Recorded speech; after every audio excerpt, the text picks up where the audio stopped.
നമ്മുടെ രാജ്യം മുഴുവൻ കേരളത്തിൻ്റെ പൊതുവിദ്യാഭ്യാസ മേഖലയെ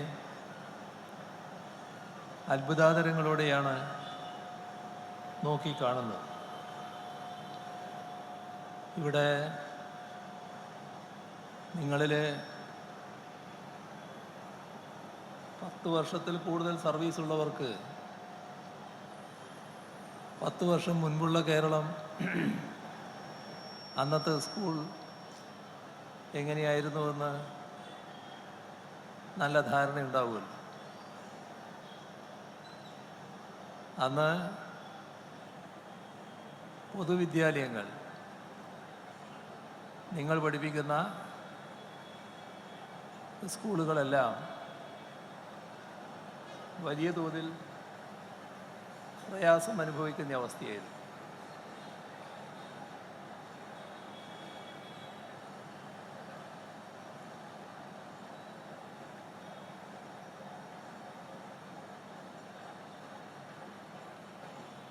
ആ പ്രയാസം പലതരത്തിലുള്ളതായിരുന്നു.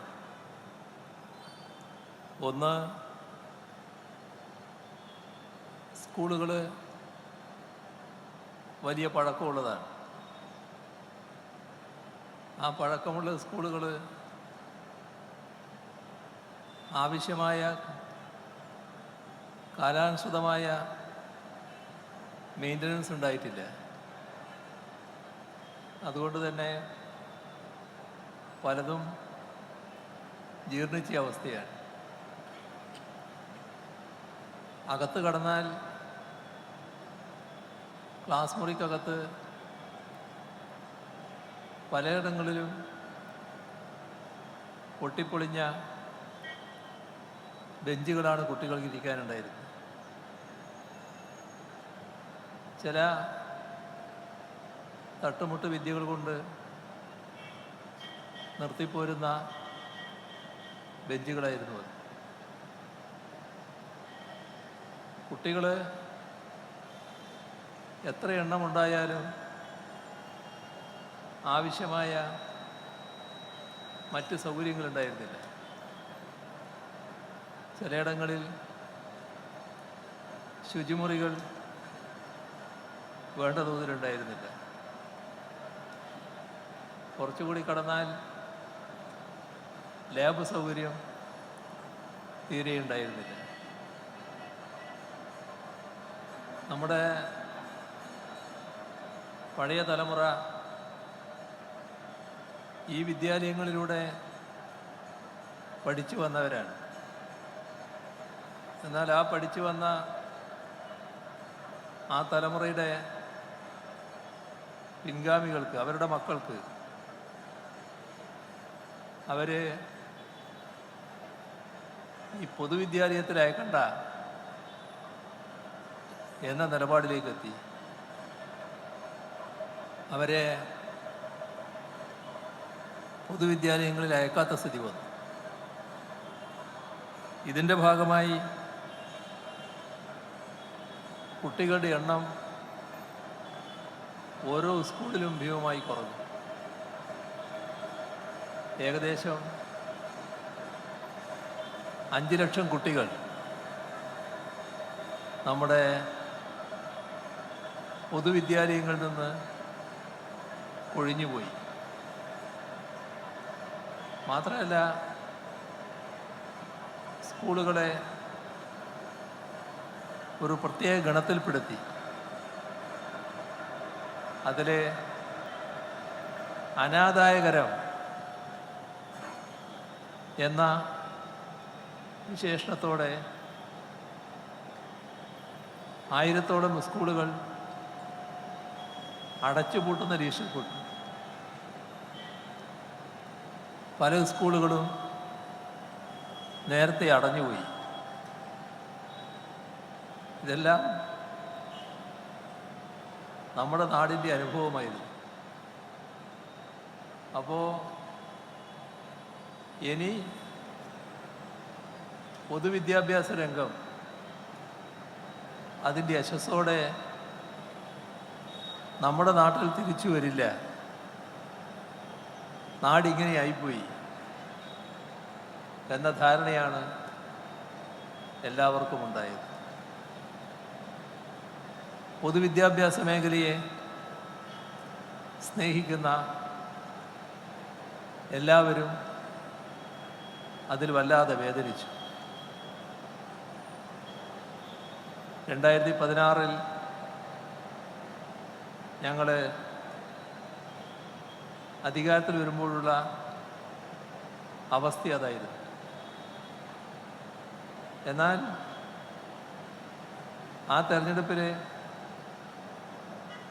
LDF മുന്നോട്ട് വെച്ച പ്രകടന പത്രികയിൽ പൊതുവിദ്യാഭ്യാസത്തെ സംരക്ഷിക്കുന്ന കാര്യം പ്രത്യേകം എടുത്തു പറഞ്ഞിരുന്നു. ആ വാഗ്ദാനം നിറവേറ്റാൻ 2016 തന്നെ നടപടികൾ ആരംഭിച്ചു. അതിൻ്റെ ഭാഗമായി പൊതുവിദ്യാഭ്യാസ സംരക്ഷണ യജ്ഞം എന്ന ഒരു മിഷൻ പ്രവർത്തനം ആരംഭിച്ചു. ആ പ്രവർത്തനം നമ്മുടെ നാട്ടിലെ സ്കൂളുകളെ വലിയ തോതിൽ മാറ്റിത്തീർത്തു. വിദ്യാലയങ്ങൾ നവീകരിക്കപ്പെട്ടു. ക്ലാസ് മുറികൾ ആ ഘട്ടത്തിൽ തന്നെ 45,000 ക്ലാസ് മുറികൾ സ്മാർട്ട് ക്ലാസ് റൂമുകളായി. സ്കൂളുകൾ ഹൈടെക്കായി. ആവശ്യമായ എല്ലാ സൗകര്യവും ലാബടക്കം സജ്ജീകരിക്കുന്ന നിലയുണ്ടായി. നമ്മുടെ കുട്ടികൾ ആധുനിക കാലത്ത് എങ്ങനെ വിദ്യാലയത്തിൽ പഠിക്കണമോ ആ തരത്തിലുള്ള വിദ്യാലയങ്ങളാക്കി മാറ്റാൻ നമുക്ക് കഴിയും. അതോടൊപ്പം അക്കാദമിക് രംഗത്തും വലിയ തോതിൽ ഇടപെടലുണ്ടായി. അതിൻ്റെ ഭാഗമായുള്ള മാറ്റം കുട്ടികളിലും രക്ഷിതാക്കളിലും വലിയ മതിപ്പ് സൃഷ്ടിച്ചു. അതിൻ്റെ എല്ലാം ഫലമായി 5 ലക്ഷം കുട്ടികൾ കൊഴിഞ്ഞുപോയ സ്ഥാനത്ത് 10 ലക്ഷം കുട്ടികൾ പുതുതായി പൊതുവിദ്യാലയങ്ങളിൽ വന്നു ചേരുന്ന അവസ്ഥയുണ്ടായി. ഇന്ന് പൊതുവിദ്യാഭ്യാസ മേഖല രാജ്യത്തെ പൊതുവിദ്യാഭ്യാസ രംഗത്ത് പ്രത്യേകം ശ്രദ്ധിക്കപ്പെടുന്ന മേഖലയാണ്. നീതി ആയോഗിൻ്റെ അടക്കം അംഗീകാരം കേരളത്തിലെ പൊതുവിദ്യാഭ്യാസ മേഖലക്കാണ് തുടർച്ചയായി ലഭിച്ചുകൊണ്ടിരിക്കുന്നത്. ഇത് സ്വാഭാവികമായി സംഭവിച്ചതല്ല. 5000 കോടി രൂപയാണ് സർക്കാർ പൊതുവിദ്യാഭ്യാസ മേഖലയെ ഈ രീതിയിൽ മാറ്റി തീർക്കുന്നത് ചെലവഴിച്ചത്. അതോടൊപ്പം സ്കൂളുകളുടെ അഭിവൃദ്ധിക്ക് വേണ്ടി വലിയ മാറ്റം, വലിയ പങ്ക്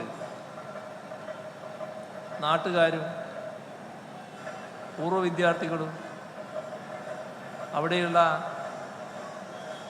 അധ്യാപക രക്ഷാകർതൃ സംഘടനയും എല്ലാം വഹിക്കുന്ന നിലയുണ്ടായി. അങ്ങനെ